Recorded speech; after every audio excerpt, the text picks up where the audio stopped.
की सबसे बड़ी खबर की ओर चलते हैं, भारत और पाकिस्तान के हवाले से, जहां कल हमने आपको बताया था कि पाकिस्तान की ईसीसी इकोनॉमिकल कोऑर्डिनेशन कमेटी की तरफ से इस बात की हामी भर ली गई है कि भारत से कपास और खांड को खरीदा जाए। और इस सिलसिले में बाकायदा तौर पर जो फेडरल फाइनेंस मिनिस्टर है हम्माद अजहर, उन्होंने भी कल अपने सोशल मीडिया साइट के अलावा इस बात पर वजाहत की थी कि हाँ ये चीज आगे बढ़ सकती है। और जो जब ये समरी आज पाकिस्तानी कैबिनेट के अंदर चली गई है, तो उस कैबिनेट ने यानी जिसमें वजीर आज़म मौजूद थे इमरान खान, उन्होंने बाकायदा तौर पर इसे रिजेक्ट किया है और कहा है कि भारत से नहीं किसी और मुल्क से ये चीजें खरीदी जा सकती है। इसके बाद जो अमन अमल की बात हो रही थी, शायद उस पर एक झटका लग सकता है। ये पहला झटका, इस वक्त बड़ी खबर जो है वो पाकिस्तान से आ रही है। मेरे साथ सनम एजाज भी ज्वाइन कर चुके हैं और इस्लामाबाद से हैदर शिराजी साहब भी हमारे साथ ज्वाइन कर चुके हैं, मारूफ सहाफी है।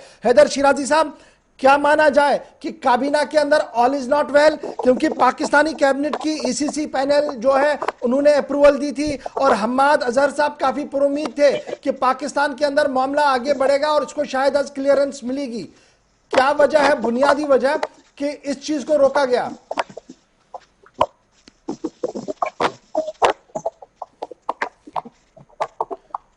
चलिए दोबारा कोशिश करेंगे कि हैदर शिराजी साहब के साथ राब्ता हो सके, क्योंकि राब्ता कट रहा है उनका, और कोशिश करेंगे कि ये बात आगे बढ़े। हमारे साथ सनम एजाज भी ज्वाइन कर चुके हैं। सनम, बहुत शुक्रिया। बड़ी खबर कि पाकिस्तान की तरफ से ना कर दी गई है, और ये जो ना कर दी गई है इसमें अब जब जम्मू कश्मीर के पॉइंट ऑफ व्यू से हम देख रहे थे कि जम्मू कश्मीर के अक्सर लीडरों की तरफ से वेलकम किया जा रहा था और अमन नवाज जो तंजीमें हैं वो भी लगातार इसको पुरुमीद थी, लेकिन पाकिस्तान से जो फैसला शाम होते होते सामने आया है उससे कितनी मायूसी उन हलकों के अंदर जो पुरुमीद थे कि पाकिस्तान शायद एक कदम आगे बढ़ना चाहता है।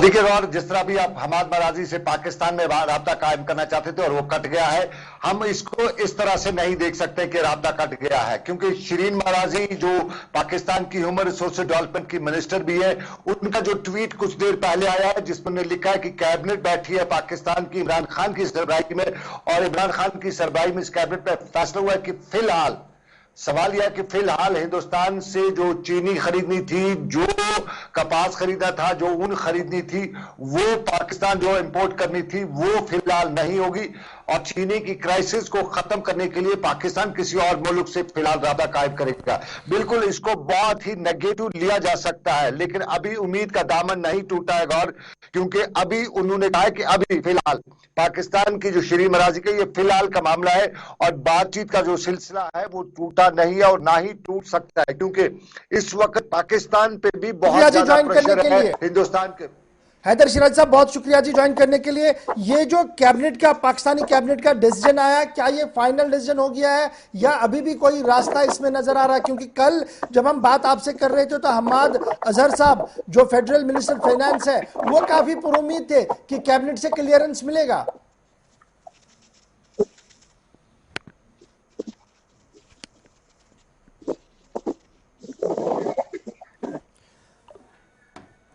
लगता है कि आज तकनीकी वजह बात नहीं हो पा रही है। मैं सब वापस सनम एजाज के पास चलूंगा। सनम, कल हम देख रहे थे कि हम्माद अजहर काफी पुरुमीद थे कि मामला जी आगे बढ़ेगा, और उनकी तरफ से ईसीसी को जो समरी गया था पाकिस्तानी कैबिनेट के अंदर, उस कैबिनेट के अंदर भी मामला जो था वो ये था कि शायद क्लियरेंस होगा, लेकिन अब क्लियरेंस रुक गया है। तो क्या मैं ये मानूं कि जो उम्मीद की किरण आगे बढ़ने की थी और जिसको लेकर पॉलिटिकली स्टेटमेंट्स काफी ज्यादा कश्मीर से आ रहे थे, उनके लिए एक झटका है फिलहाल? लोगों के लिए इससे बड़ा कोई फैसला नहीं हो सकता था इस साल का, या यूं कहें 2021 के साल का, क्योंकि हिंदुस्तान और पाकिस्तान के इलेक्शन में सबसे पहला डायरेक्ट असर जो है, जो मनफी असर, नेगेटिव असर जो है वो जम्मू कश्मीर के अवाम पे ही पड़ता है। और जब उन्हें पॉजिटिव दिखाई दिया था हिंदुस्तान और पाकिस्तान के इलेक्शन में तो उनके लिए बल्ले बल्ले, उनके लिए वाह थी।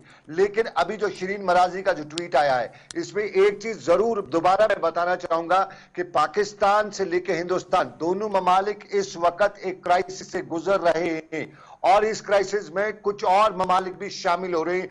जिस तरह इस ट्रैक 2 या बैक चैनल डिप्लोमेसी को हम देखें तो ये सऊदीया से होते हुए यूए से, अमेरिका, सऊदीया, यूए, 3 बड़ी ताकतों का है। और सबसे इंपॉर्टेंट फैक्टर इसमें कहीं न कहीं चीन को भी माना जा सकता है, क्योंकि चीन के होते हुए कहीं न कहीं अमेरिका को भी अपनी जो कम्युनिस्ट आइडियोलॉजी के खिलाफ उसको लड़ना है, उसको लेकिन कहीं यहाँ न पर कहीं बड़ा सभी इंपॉर्टेंट मामलात एक को पॉइंट रखना है है। जो मैं जरूर हमाद से भी हैदर शिराजी साहब से जानना चाहता था, लेकिन बात नहीं हो पा रही है।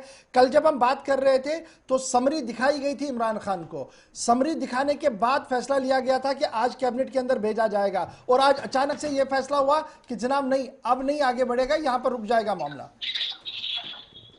देखिए गौर, ये फिलहाल के लिए रुका है और इसमें एक बड़ी वजह है। जो कल से मैं पाकिस्तान का सोशल मीडिया मॉनिटर कर रहा था, उसको देख रहा था, तो बहुत ज्यादा तनकीद का निशाना बनाया जाता था इमरान खान को। और इमरान खान को पाकिस्तान के social media, main stream media का मुझे नहीं पता है पाकिस्तान की मीडिया, लेकिन सोशल मीडिया पे अयूब खान, उसके बाद जो जनरल जियाउल हक है, जनरल परवेज मुशर्रफ, उसके पिछले जो मामला थे उनका हवाला देते मैं आपको रोक रहा हूं, बड़ी मुश्किल से आज बात हो पा रही है। हैदर शिराजी साहब इस वक्त मेरे साथ ज्वाइन कर चुके हैं। हैदर शिराजी साहब, ये जो ईसीसी की समरी को रिजेक्ट किया गया, नहीं माना गया है, और कल हम ये देख रहे थे कि जो पाकिस्तान के फेडरल मिनिस्टर हैं हम्माद अजहर, वो लगातार पुरुमीद थे कि शायद मामला आगे बढ़ेगा, लेकिन आज हाँ ना के बीच ना हो गई। जबकि पहले यह भी खबर थी कि पाकिस्तान के जो प्राइम मिनिस्टर इमरान खान है उन्होंने भी समरी को देखा था, ओके किया था।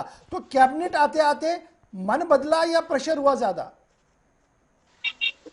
दरअसल आपको माशी मामलात को देखना हो तो फिर बड़े सगीर में, खासकर ये जनूबी एशिया में पाकिस्तान और भारत के की जो रेशो है कि एक दूसरे के साथ तिजारती रवाबित हैं, वो दुनिया में बहुत कम है। दुनिया में सबसे कम अगर किसी खित्ते में ट्रेड हो रही है दो ममालिक के दरमियान तो वो पाकिस्तान और भारत है। इसके लिए उसकी बड़ी वजह जम्मू कश्मीर का तनाज़ा है। और गुज़श्ता रोज भी हमने देखा कि पाकिस्तान में वफाकी वज़रा ये कहते रहे कि भारत के साथ उस वक्त तक तिजारत बहाल नहीं करनी चाहिए जब तक कि जम्मू कश्मीर का मसला हल नहीं होता। तो दोनों ममालिक के दरमियान ये एक बड़ा मसला है।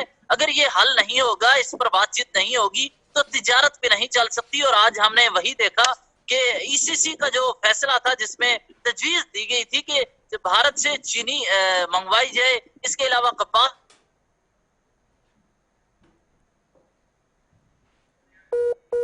चलिए फिर से राब्ता कट गया है। बहुत शुक्रिया जी हैदर शिराजी साहब हमारे साथ ज्वाइन कर लें। सनम, आप समझ सकते हैं, कह रहे हैं कि with in the cabinet all is not well. और जो शायद हम अंदाजा लगा रहे थे कि जनरल बाजवा और इमरान खान एक पेज पर है और पूरी कैबिनेट शायद उनके साथ है, पिछला बुला के आगे चलने की कोशिश में है, शायद उस तरीके का नहीं है, कुछ और भी चल रहा है उधर, जो शायद अब आहिस्ता आहिस्ता करके बाहर आ रहा है। देखिए गौर, सबसे पहले ही इमरान खान को जनरल बाजवा का वो बयान बहुत महंगा पड़ा है जिसमें उन्होंने कहा था कि हम पिछला बुला के नई शुरुआत करें। साफ जाहिर है हिंदुस्तान और पाकिस्तान के दोनों ममालिक में उतनी अभी लिटरेसी रेट नहीं है, उतनी सूझबूझ के लोग नहीं है जो समझ सके उस बयान का मफहूम।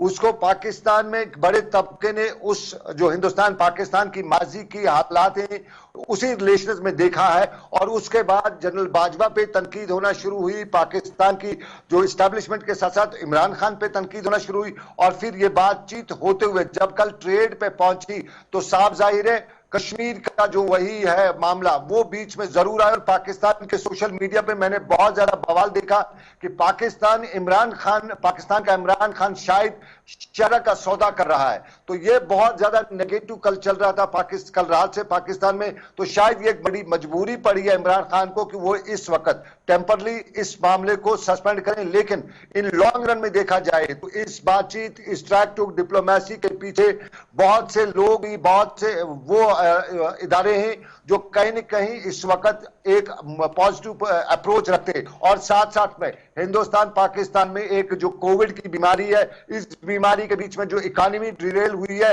उससे निकलने के लिए कहीं न कहीं दोनों को सोचना और समझना पड़ेगा और आगे बढ़ना होगा कि कैसे काम चलाया जाएगा। बहुत शुक्रिया सनम आजाद हमारे साथ ज्वाइन करने के लिए, और हैदर शिराजी साहब आपका भी बहुत बहुत शुक्रिया।